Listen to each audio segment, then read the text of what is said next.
G5?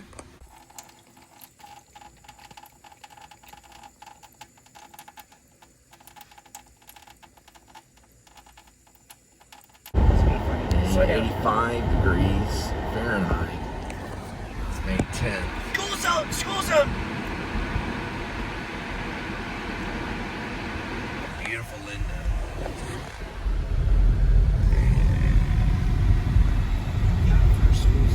Alright, we're here up on the passage, listening to some classical music.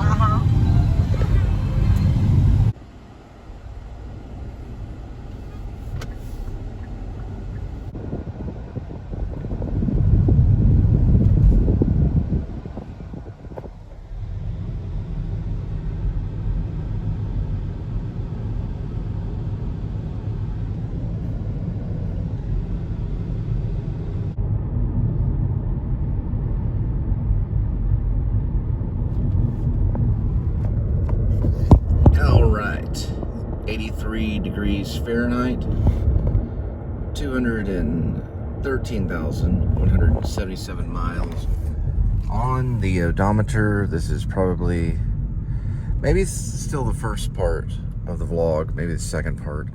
Regardless, I was able to do a 30-minute vlog, just one 30-minute vlog yesterday. The day before that, I was able to pull off one 14-minute vlog, which is pretty impressive, because you never know what you're going to say.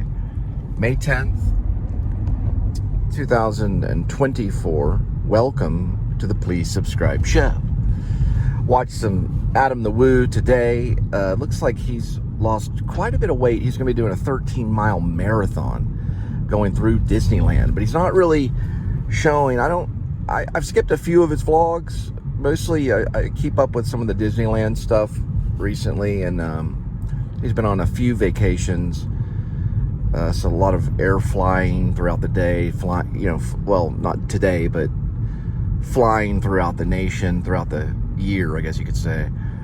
Been a lot of tornadoes throughout the South, actually probably a record-breaking amount. Hadn't really covered a lot of that. Sometimes he gets in the thick of it on the winter vlogs. He'll go out in a rental vehicle. There's the butterfly. But today it was just a heat. Actually, it's only 83. I think it was like 90 something degrees, 97 degrees or something in Florida.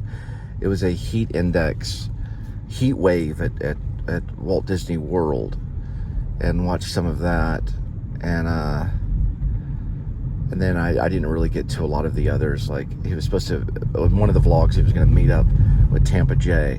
There is Crestwood Place. The reason I mention them is because I do watch vloggers. I do watch YouTube. But I also have been switching over to Tubi. Tubi Television. And I believe, if I'm not mistaken, a Roku channel is showing some good stuff. They were showing New York, I Love You. Did not get a chance to get back to that, although I got to talk about it and see some of it, see the kind of the style of how they made that movie. It's a 2009 movie with people like Natalie Portman, Bradley Cooper, Blake Lively, Anton Yelchin, James Caan. Was it a couple of the people? A few of the people passed away. With over 11 directors, about 11 directors went to town on this movie set in New York City called New York, I Love You. 2009 movie. I did make some comments on it. I did not get time to revisit it. I might try to revisit it to give more of an in-depth kind of reaction. Not really a review, but just kind of a reaction to watching it. Reviews, I'd like to, spend some time maybe showing the actual movie and then talking about style and things like that. So just kind of keeping up with everything. Gonna head off to delivery.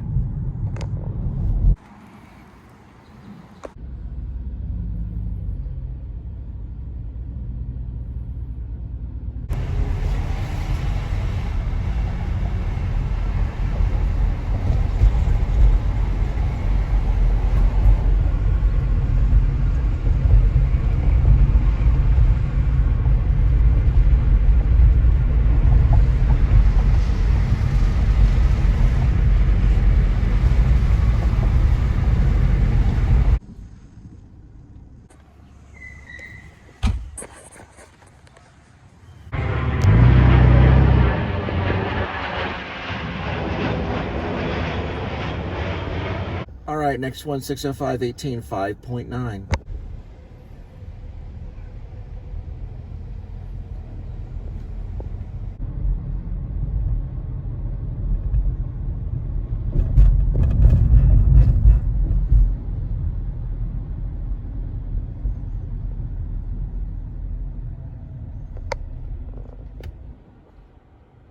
All the way from Florida.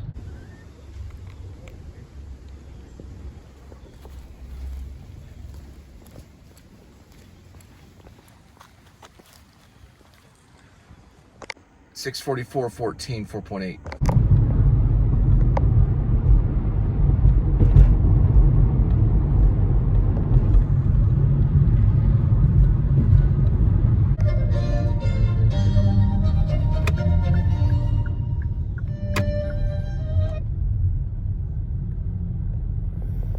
So the reason why I make comments about Adam the Woo and the Daily Woo is because the show's defined very clearly.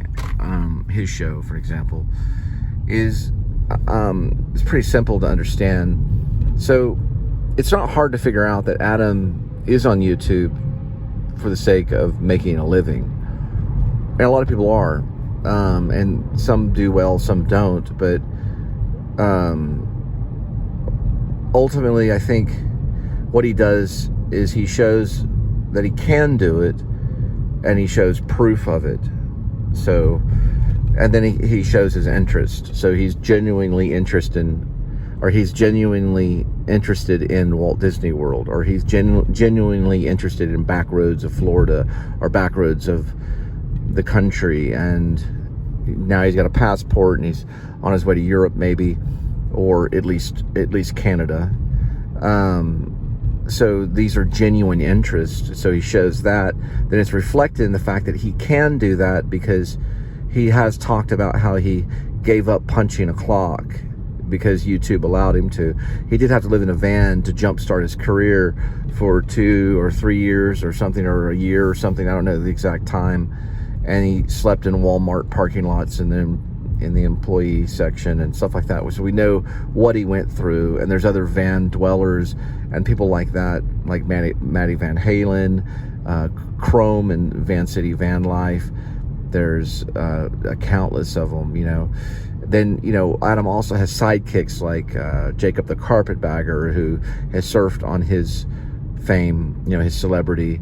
And then you have like a family like Tim Tracker and his wife and kid that he shows at Walt Disney World. So these are kind of proofs that they can make this existence and this living, you know, and then they show the proof of it, you know, by, for example, doing a vlog about filing your taxes. You know, it's like, well, we all have to face that, you know. So it's like an experience vlog of filing your taxes. Well, yeah, there's some truth to that, but we know it's proof that you're a legit citizen. And, you know, it goes on and on and on. It stacks on and on and on, and then it goes back to Walt Disney World for celebration at Batu or whatever, however you say it. You know, it's so hard to keep up with everything, but it is daily, so it is interesting to see. So it is intriguing. There's the palm reader up here. I always say it's in the basement of the Alamo, Pee-wee. And here's the interesting thing about the Woo and their gang. That's the palm reader. The basement of the Alamo. I am sincerely interested in Pee-wee's Big Adventure. I always liked the movie. And I did go out to Hollywood. I did go to Mulholland Drive and work with Diane Salinger, who played Simone. She was my coach. Look at this. This is the fire station park. And it is a kind of a common interest of skateboarders. It is a common interest. So those things were not put on. Like, you know, if I went all crazy about Back to the Future, that would obviously be obvious. But Pee-wee's Big Adventure, that's a common interest. And probably for a lot of people. Meaning I was already interested in Pee-wee's Big Adventure. I remember talking to my German teacher, or my German tutor, Olona, when I was at UNT, telling her all about the movie Pee-wee's Big Adventure before I even left to Hollywood, you know, and started my journey. And then I happened to pick up this thing. And then, so I see this common interest, and it goes all the way back to Justin Scard, who they all have connections with, who is kind of one of the leaders. I don't know who's the oldest one, though. I think it might be Justin Scarda. I'm not really for sure on who kind of started that kind of trend, and then they were all kind of like making a living. And like, you know, their level of editing and their level of dedication is very high. But they all look up to Casey Neistat, who he is also somewhat connected in a way. He's more filmic, more cinematography. He's more New York. And he's obviously majorly into editing. And is, very cinematic, and also hung out with some real filmmakers. He lived in it was kind of like a brownstone, you know, in Manhattan or New York or something. I have to find out where, but he lived in a place where these other filmmakers lived that made Francis Ha. So they made like a real Hollywood movie, which a lot of them haven't. Look at this mural right here. Because you get to the point where you're like, well, this is going to cost, like, to lift off a Hollywood style movie, we're going to need at least $20,000 just to play around, you know. And they don't always have that immediate funds, but they can just go, hey, there's Whataburger, and the guy who ran that, died on a Cessna plane crash with his partner in blah blah blah date, and his name is, I don't know, Harmon Dobbs or Harmonson Dobbs or something. You got to remember it all, if you do that particular vlog. But mine is kind of like two things, really. Obviously, I work. You can tell I'm working, okay? So I got proof of some of the things, the tools that I use to work with. I show some of it for my protection. You obviously know that I'm not getting any type of major income from YouTube, but I have gotten donations. By the way, I do leave my PayPal. Mine's in like twofold. For one thing, it's proof that I'm alive. Okay, so I was like, how's Cole doing? Well, he's got this show that he's trying to run called the Please Subscribe Show in Fort Worth, his hometown. Some people doing stuff in the backyard. And then that's one thing, okay? Ooh, look, classic car. And so I can use some of their script because it's kind of public domain in my mind. Well, we might all meet in court for intellectual property, but that'd be like dragging Robin Williams into what's it called? Oh, look at that German Shepherd right there. It'd be like a bunch of comedians dragging Robin Williams into court saying, hey, this is intellectual property. I told this joke on May 5th of 1967. Robin Williams ripped it off in 1969, and well, I don't even know if they were. Okay, let's switch over. I told the joke in May 15th of 1977, and Robin Williams ripped it off in June of 1983 or something, and a stand-up comedian thing. You know what I mean? You can't really do that. There's certain things you could. The judge would just laugh, because I sincerely have an interest in Pee-wee's Big Adventure, and I have proof that I met Diana. I'm friends with her. I mean, follow my Facebook. I'm friends with her. She went to Comic-Con just the other day. So there's a common interest in how we do things. Yeah, style is, you see someone do something, you're like, yeah, I like that style. Skateboarders do it all the time, and I don't think Adam would really care. Look at this. You can see you can see proof of. Hang on, let me see if I can't show it right now. It shows the shadow of the box on my car. I thought maybe some of you guys would get that. But listen, hey, overall, I have my own style. I'm a little more real. People have made comments. Not everyone, but I do have recurring fans. I actually do have fans that make comments, and I really do appreciate it, everybody that's made comments, that tagged along. Someone made a comment about one of the jokes I made about, I don't remember the exact joke, but I do appreciate the comment about the joke. I'll have to remember it. I have to look at the things. Okay. Hey, if y'all have heard of the company Fetch, they send me about 20 text messages a day or something. If you know anything about Fetch, let me know. Leave a comment. They're kind of like a delivery service, but they're sending non-stop messages.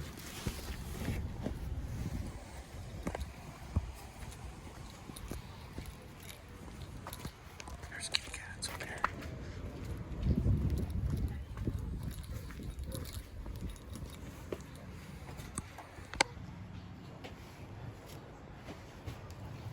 All right, next one's 708-19-8. another group, and we're going to come up to Fire Station Park. It's a skate park. I'm going to try to get a pretty good shot of it. It's in Fort Worth. It's been here for a while. It's right in the medical district. Another group that I wanted to talk about real quick while I'm passing these railroad tracks and continue to drop off pizza is Grimmlife. Yeah, Grimmlife Collective. They're in Europe, and they did a really good vlog just recently of Labyrinth, another really like a big-time favorite movie of mine. But their vlog took like a year or something. It took a long time to make. They had to do a section of it, I believe, I think it was in New York. And I didn't even know these aspects of the movie were there. So I have to go back and rewatch Labyrinth. But I think it's the beginning part of Labyrinth, where Jennifer Connelly's walking around with Merlin the dog. Like, you don't really remember that, and revisits the movie. It's analyzation of the movie, really. And so they have a section of New York, and that's kind of, and then they switch over, of course, to England, with a bridge. There's a bridge in England that they use as in a garden. But it's one of the reasons I was inspired to write about the Gothic vlogger connection in Grace, aka Werevlog screenplay, was because of their dedication. I was like, I think this should be taken to film, to like a feature film.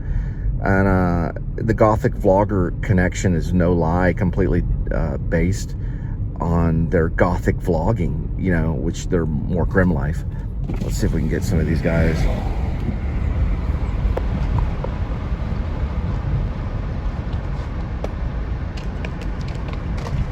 Days of skateboarding. I would go in there. I just don't want to cause any problems. Anyway, that's, I just wanted to say that, because they're a very dedicated group, and I don't think they care a whole lot about what people think. Here's Palm Reader. But, they came out of Savannah, and they were doing their own trip until they found out. And people talk to them about Adam the Woo all the time. Like, have you watched Adam the Woo? Do you know about Adam the Woo? And they always just respond with that they have heard about him, And so, and they have vlogged together. They have all got together. These celebrity vloggers, they've all got together, I think in California. There was a whole group of them. And some of them were not as very popular. Scott on Tape was there, who was another one that that you remember. So they're like a collective cast of characters that have made their way into the limelight of fame. It's very interesting to watch. It's very much a show. Anyway, I don't really know. I mean, we've tried our hand at filming locations like Logan's Run, for example. We did a few filming locations of a film that was by Shane Carruth called Upstream Color. So those are, it's a lot of matching, and it does take some planning. We could revisit Logan's Run, of course, and we would probably be a little more advanced. Like I said, guys, I'm going to need, eventually, somewhere down the line, I'm going to need a, what are those things called? They're, well, an iMac would be nice, but it's, what I'm requesting is a MacBook, a new MacBook, like a modern day MacBook. This is going to be for processing, editing, for a little bit for memory. I'm not really concerned with memory. My stuff just goes right up on YouTube, and then I just get rid of it. I'm not trying to store all these shows, but they do go to YouTube, so it does belong to YouTube and my page. But regardless, it's still part of my personality. Regardless of if I'm taking from this style and saying Hitchcock would be proud and all that stuff, which I'm not really saying that. I'm just hearing it as funneling through, and I'm like, okay, why would Hitchcock be proud? Why not, Bertolucci be amazed, or Martin Scorsese be perplexed? I'm just kind of riffing off of what I hear, if I was there, somewhere, like let's say if some weird thing, Adam came to Texas, I don't know, to see the Tyson fight or something, and there, you'd be forced to say "shall you," and it's not like he's like, you're on my show saying "shall you," that's my idea, but they get on his show and you say "shall you," and obviously I got close to saying "shall you," come along with me, "shall you," I'm not going to be that rip offish, I'm not going to be that much of a thief. So I would say, you know, come along with us if we're excited and we're going to do a vlog. I might say, like, come along with us. Catchphrases are catchphrases. And the catchphrase idea is a catchphrase idea, you know. They all have it, but it's not required. You know, if you taught, like, a vlogging class, you know, maybe this is my thing, you know, like talking about Richard Linklater and going, yeah, you don't understand what that means, man. You can't land on a fraction on the moon and all that kind of stuff, you know, like Dennis Hopper and Apocalypse Now. You know, that's kind of something that I would do, you know, but they're not going to get that because they have to watch Apocalypse Now and see Hearts of Darkness, which they may have seen it. I mean, Adam, he said something about it one time. He advertised it. Yeah, I have that same one, and I got it anyway, regardless of him. I was interested in Coppola before I even thought about knowing someone in Florida that possibly was going to go off and be a vlogger. I was a big Francis Ford Coppola fan. Actually, one of my best friends, Danny, his brother Johnny, worked with him in Rainmaker. Johnny Whitworth. Yeah, I know them. So, you know, I don't want to get in the whole thing. You know, I don't want to get in the whole thing. I don't know where it's going. I don't really do a lot of planning. I have to live my life, and if you want to join it, you can have entertainment upon what I do and my thoughts. But I'm not going to coin the phrase Hitchcock would be proud, but I probably did coin the phrase Martin Scorsese would be perplexed, or Fellini would be amazed. I've said that a few times, but he came up with the idea of saying a filmmaker would be proud, which they wouldn't be. Hitchcock would be rolling in his freaking grave. Yes, Hitchcock would be rolling in his grave.